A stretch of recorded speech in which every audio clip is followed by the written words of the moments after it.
నమస్కారం. నా పేరు శ్రీరామ్ శర్మ. పాప వయసు 16 సంవత్సరాలు.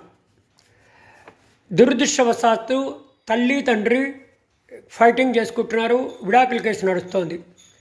మైనర్ పాప తల్లి దగ్గరే ఉంది. అబ్రాడ్ వెళ్ళాలి అని తల్లి డిసైడ్ చేసి పాస్పోర్ట్ అప్లై చేసింది మైనర్ పాపకి. ఈ విషయం తండ్రికి తెలిసింది. నా అనుమతి లేకుండా పాప విదేశాలకు వెళ్ళబోతోంది కాబట్టి మైనర్కి పాస్పోర్ట్ ఇవ్వద్దు అని అబ్జెక్షన్ రైజ్ చేశాడు. తల్లి బాంబే హైకోర్టులో రిట్ పిటిషన్ ఫైల్ చేసింది.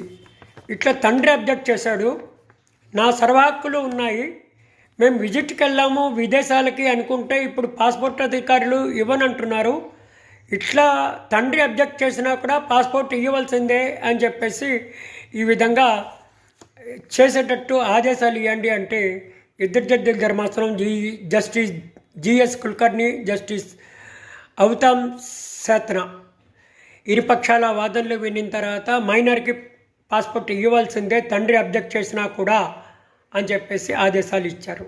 Thank you.